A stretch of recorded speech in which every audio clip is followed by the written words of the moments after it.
मस्साजोग.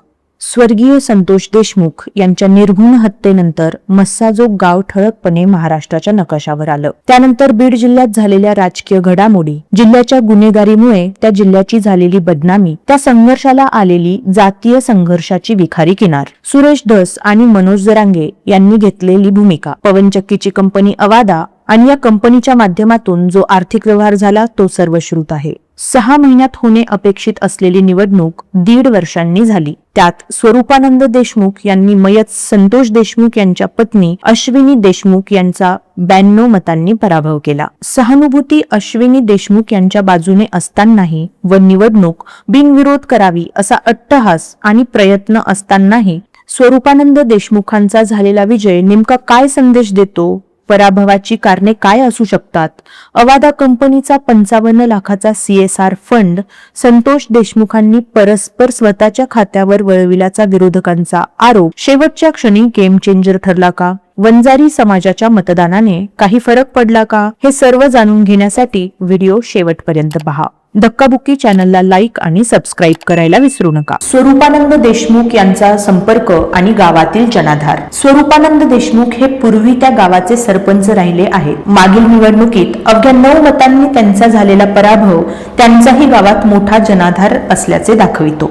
त्यामुळे निवडणूक बिनविरोध न होता त्यांच्यासारख्या कार्यकर्त्यालाही लोकशाहीत संधी मिळायला हवी, ही त्यांची भूमिका योग्य ठरल्याचं निकालावरून दिसतं. संतोष अण्णा देशमुख यांचा कुटुंबियांचा ग्रामस्थांशी तुटलेला संपर्क. पराभवानंतर माध्यमांशी बोलताना धनंजय देशमुख यांनी संतोष देशमुख यांच्या निधनानंतर व्यक्तिगत दुःख, रस्त्यावरील तसेच न्यायालयीन लढाई, कुटुंबाचा बहुतांश वेळ, गावकऱ्यांशी संपर्क कमी झाला व त्याचाच परिणाम निकालावर दिसून आला अशी भावना व्यक्त केली. त्या भावनेत बऱ्याच प्रमाणात तथ्य असले तरी बलिदान व्यर्थ गेल्याची खंत बोलून दाखविली. सहानुभूतीची लाट ओसरली का आणि का ओसरली? संतोष देशमुख यांच्या हत्येची घटना होऊन 1.5 वर्षाचा कालावधी झाल्यामुळे सहानुभूतीची लाट ओसरली असा थेट निष्कर्ष काढणे चुकीचे ठरेल. 1.5 वर्ष झाले असले तरी सराईत राजकारणी, वेगवेगळे आंदोलनं आणि धनंजय देशमुख सातत्याने माध्यमांसमोर देत असलेल्या प्रतिक्रिया यामुळे घटनेचे गांभीर्य त्यांनी टिकवून ठेवलेले आहे.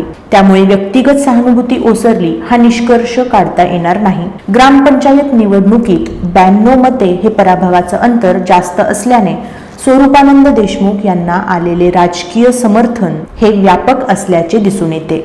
मयत संतोष देशमुख यांच्या कुटुंबाने स्वीकारलेली वेगवेगळ्या स्वरूपाची मदत गावकऱ्यांना आवडली नाही का? परभणी येथे सोमनाथ सूर्यवंशी यांच्या पोलीस कोठडीतील हत्येनंतर शासनाने त्यांच्या गरीब आईला दिलेली 10 लाखांची मदत त्यांनी स्वाभिमानाने नाकारून मला पैसे नको, माझ्या मृत मुलाला न्याय द्या या घेतलेल्या भूमिकेवरून राज्यभर आदरपूर्वक चर्चा झाली. त्याचा विरोधाभास संतोष देशमुख यांच्या हत्येनंतर दिसून आला. शासकीय सदनिका, त्यांच्या पत्नीस खाजगी संस्थेवर नोकरी, मुलीला मेडिकलला ऍडमिशन अशा विविध स्तरातून मदतीचा स्वीकार यामुळे न्याय भावना कुठेतरी बाजूला पडून सहानुभूतीची याचक भावना गावातील काही नागरिकांना रुचली नसल्याचीही चर्चा स्थानिक पत्रकारांमध्ये आहे. स्वरूपानंद देशमुख यांनी प्रचारादरम्यान याच अवादा कंपनीने संतोष देशमुख सरपंच असताना 55 लाख रुपये CSR फंडातून मस्साजोगसाठी दिले होते, जे 55 लाख संतोष देशमुख यांनी स्वतःच्या खात्यावर वळते केले असा आरोप केला होता.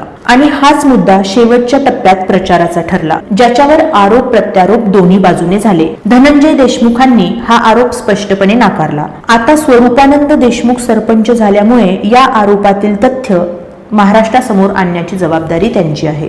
एकूणच काय तर स्थानिक परिस्थिती वेगळी आहे, माध्यम वेगळी चित्र रंगवतात, निवडणुकीत पैसे वाटल्याच्या खमंग चर्चा आहेत, गावकी भावकी राजकारण वेगळंच.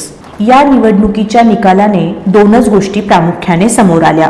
लोकशाहीमध्ये प्रत्येकाला निवडणूक लढण्याचा अधिकार आहे. एखाद्या तत्कालीन नेत्याच्या मृत्यूनंतर सहानुभूतीच्या नावाखाली निवडणूक बिनविरोध करणं लोकशाहीला पोषक नाही. ही अनुकंपा भरती बंद व्हायला हवी. दुसरं, मस्साजोग या गावामध्ये वंजारी समाजाचं मतदान नगण्य असल्यामुळे अश्विनी देशमुख यांचा पराभव जातीयवादातून झाला असा नेहमीचा सोयीचा आरोप कोणालाही करता येणार नाही. जातीवादाचा मुद्दा नेहमीप्रमाणे चर्चेत आणता येणार नाही. या निकालाच्या अनुषंगाने आपल्याला काय वाटतं कमेंटमध्ये नक्की सांगा व अशाच व्हिडिओसाठी धक्काबुक्की चॅनल सबस्क्राईब करायला विसरू नका.